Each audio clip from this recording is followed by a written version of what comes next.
Maliban po sa isang Fave Pinoy dessert, punta naman tayo dito sa first Asian fusion restaurant sa bansa na matatagpuan po sa Marikina. Maui, ano-ano bang mga dishes ang pwede nating orderin dyan ngayong bisperas ng Pasko?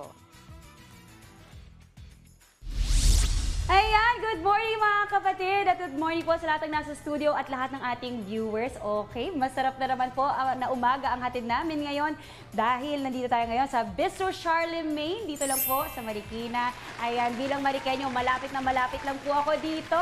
At para pag-usapan po ang mga pagkain na matatry natin ngayong umaga, nandito po ang President and Founder ng Bistro Charlemagne, si Charlemagne himself. Hi, Charlemagne! Good morning, Maui. Good morning. Kamusta? Kakilala ko to eh. Ayan, pati yung mga ating mga viewers. Hello, good morning. Good morning. Ayan. Okay, Charlemagne, pag-usapan natin. Ang business mo ay pagkain at Yes. talaga namang masasarap na pagkain, kumbaga.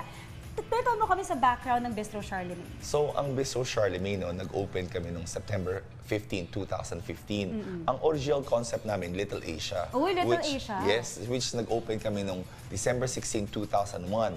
So, nasa business na kami since December 16, 2001. So, from 2001 hanggang 2015, Little Asia siya. Yes. Tapos, nagbago kami ng concept by 2015. Pero 45% ng menu namin, Little Asia. Ay, panalo. 55% bago siya. Oo, kasi kung naalala yung mga kapatid, Little Asia talagang pumatok yan at nag-viral yan dati. Tama. Because may mga celebrities na nag-post about Little Asia. Yes. At kanina nga nabanggit mo sa Little Asia, meron kayong mga dishes doon. Ano-ano yun yung mga dinala nyo dito sa Bistro Charlemagne? So, yung mga mga signature dishes namin sa Little Asia, yung Vietnamese spring rolls, crispy chicken namin, beef Okay. tenderloin rolls with cheese, Korean beef stew, beef rendang, Okay. chow mein, lahat na sa amin pa until this day. Nabanggit mo Korean Vietnamese, beef stew. rendang? Yes, beef which rendang. is, Indonesian. So, ang Yes. pagkain dito sa Bistro Charlemagne ay ano? Asian fusion. Asian So kami yung fusion. first Asian fusion restaurant sa Philippines. You have to remember, noong 2001 pa kami, hindi pa nga alam ng tao ano ibig sabihin ng Asian fusion. Nag-i-explain pa ako. Sinasabi ko, we are an Asian fusion. Ano yun? Ano yun? Nag-i-explain pa ako palagi. So kayo pala ang first. nagpasikat nung term na yon. Yes. At ang kanina nga nabanggit mo, may mga dishes kayo na kayo lang din ang nagsimula. Marami. Ayan. So yung oxisig namin, walang nagsaserve ng oxisig until this day, no? Ang gamit namin, imported oxtang, oxisig namin. Tapos meron kaming tinatawag na, yung lengua in mushroom white sauce namin, kami nag-start niyan. Kasi if you remember noong 2001, ang lahat ng lengua natin, brown sauce eh. Brown sauce. Kami lang in mushroom white sauce, Yes. wala pang gumagawa nun. Tapos meron na rin kami siniserve na pumpkin and carrot soup. Ayun, Noong 2001, wala pa nun. Wala nun. Ngayon maraming Ngayon, restaurants, marami mga na. pumpkin soup, pero kami pumpkin and carrot, Yes. which ginawa namin noong 2001. Yes. So marami kami mga dishes na talagang kami nauna. Ayan. Pinapagmayabang ko nga to na yung lumpiang hubad namin, nag-start ako ng hashtag niyan mga 2014. Wala pang nag-hashtag ng lumpiang hubad Bas nun. ngayon, Kami meron na. kayo pala nag-start Ngayon, marami na nun. 1,000 plus na i-hashtag. Oh Pindutin my mo yung gosh. hashtag na lumpiang hubad. Yes, correct. Okay, kanina nabanggit mo nga itong bestseller nyo na Oxisig yan. Oxisig, mga kapatid. Okay, so it's not your typical sisig, pero ito, itatry natin. Kunwari, ako yung gumawa. Yes. Pero usually, ano po yung toppings na nilalagay nyo sa oxisig? Binalagyan namin ng topping ng chicharon bulaklak Chicharon. yan. Uy, kakaiba. Usually, chicharon lang. Ito, chicharon bulaklak. Yes. So, alam nyo na po, i-ready nyo na ang mga maintenance. Pero ito, masarap talaga to. At excited ako kasi yung kalamansi, nandiyan na talaga, naka-ready. Okay, Sir Charlemagne, ito muna for now. Pero mamaya, nako, ang favorite part natin mga kapatid, it will be tikiman time. Titikman natin ang mga bestsellers dito sa Bistro Charlemagne. Mamaya, samahan mo ako, Sir Charlemagne. Thank you, Okay, thank for you. now, balik muna sa studio. Ang sarap-sarap naman yan, Mau. Maraming salamat, Maui. Heto, sure na, isa pang papatok din sa panlasa ang mga paandar ng trending na Asian fusion restaurant na Bistro Charlemagne. Nauna nang tinikman po yan ng ating eat girl na si Maui. Mau, ano-ano nga bang mga panghandaang dish ang nakakain dyan? Yes, nandito pa rin tayo ngayon sa Bistro Charlemagne dito sa Marikina. At ito na yung paborito nating parte. Titikman na po natin ang mga nakahain sa harap natin. But syempre, para pag-usapan pa rin yung mga nakahain nga, ito pa rin si Sir Charlemagne. Kasama ko pa rin. Thank you, Okay, Charlemagne, pag-usapan na natin.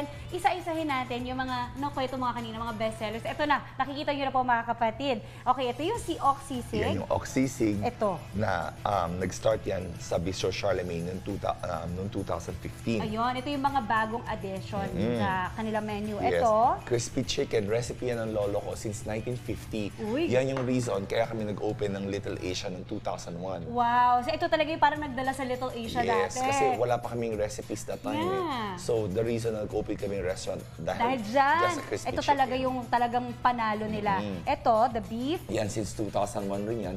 We use beef tenderloin rolls with cheddar cheese inside. Oh, beef na may cheddar cheese. And then ito, Yan yung salted egg squid namin. Yan yung gusto ko paalam sa mga viewers natin, no, na gamit namin dyan, real salted duck egg. Yung hindi powder. powder ginagamit. Ito, real salted duck egg. Gumagamit kami ng 4 real salted duck egg. Wow. O sige, mamaya malalasahan natin. And then ito, Ito yung sinasabi ko sa inyo na kami nag-invent sa Philippines ng lengua in mushroom white sauce. yun. Okay. And then ito, kanina yung Yan flying. yung flying noodles, Flying noodles. na para makain, kaya natin na chinap na. Okay, anong dapat kong simulan? Siguro itong sisig kasi Yes. ito yung inano ko kanina eh. Okay, wait lang This is the Yan. serving spoon. Naku, excited na ako.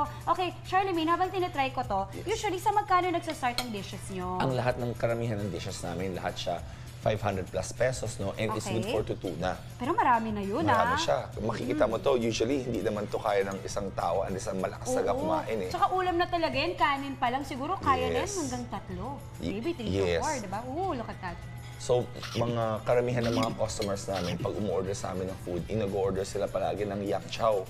Kasi sabi ko, Sarap. dapat yung plain rice eh, para malasahan nyo lahat. Pero Oh my lahat God. sila yang chow pa rin ang yang chow fried rice. Okay, wait. Ito na. Mga kapatid, natikman ko nakakaiyak kasi ang sarap. Ito, no joke ha. Yes. Hindi ko sa kilala kita or what. Pero ang Thank sarap you. naman pala talaga ng sisig nyo.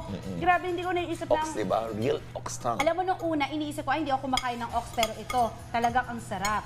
Ang sarap nung contrast nung kalamansi Yes. at malasa yung sisig nyo. Okay, ang next one, ito try itong Yung chicken. crispy chicken, kunin mo yung favorite na part mo. Ano pa yung leg? Mm. Okay, lalo na ngayong magpapasko. Sobrang lambot, natanggal yung buto, no? Oo nga, oo nga, no? Ngayon ko lang napansin na, sa sobrang lambot niya. So ito yung dinidescribe nila ng mga customers na talagang crispy on the outside but tender and Soft very and plump juicy, on the soft and inside, plump on the yes. inside. Okay. Ay, totoo. No? Ngayon yan pag gravy. So may mga ibang customers kami, sinasabi nila, kahit wala daw gravy, masarap na. Ako, I grew up na kinakain ko yan, na talagang naglalagay ako ng gravy. Lalo na yung bata kami, may rice kami. Binubuhos namin yung gravy sa Tsaka yung rice. gravy yun, tsaka sa sarili yung recipe din, di ba? Galing siya sa katas ng chicken. Oo, Pati yung so sauce malasa niya. talaga. Okay, Charlemagne, ito na, ang mga kapatid natin, gusto nang subukan yung mga dishes niyo. Saan kayo mahanap? So, meron kaming 3 branches. Sa mga taga Laguna, meron kaming branch sa Ayala, Soledad, no? Sa Nuvali, so sa Santa Rosa, Laguna. Mga taga Marikina, border Pasig, meron kami dito sa Ayala, Feliz. Sa mga taga Parañaque, border Pasay, meron kami sa Ayala, Manila Bay. So, we have 3 branches. Tapos, pwede na rin check yung Facebook namin and social media, Bistro Charlemagne. Okay. Sorry, nawala ako kasi ang sarap nung beef. Beef, Kumain diba, ako ng no? beef habang nagpo-promote ka. Okay, lalo na ngayon magpapasko, Charlemagne. Meron din ba kayo mga party trays? Yes, meron rin kami mga party trays, no? Kung mga gusto niyo mag-order, mga pang-family, hindi niyo na kailangan magluto, mga handa, kami na magde-deliver sa bahay ninyo. So, tawag lang kayo sa amin or pwede niyo kami contact sa Facebook or IG. Kami na bahala. Ayan, perfect. My gosh, ito mga kapatid, ito talaga napakasarap. Kaya naman pala dinadayo talaga ang Bistro Yes. Charlemagne. At talaga naman, kaya ang tagal na nila sa business ng food, sobrang panalo. Lahat ng natry ko talagang napaano Thank you. ko. Yung gusto ko na talagang, ayoko na mag-host, gusto ko na lang kumain. Ayan. Thank you, Maui. Thank you, Charlemagne. Thank you. And again, thank you, Bistro Charlemagne. Dito lang po yan sa Marikina. And that is it for this morning's On The Go. Back to the studio muna.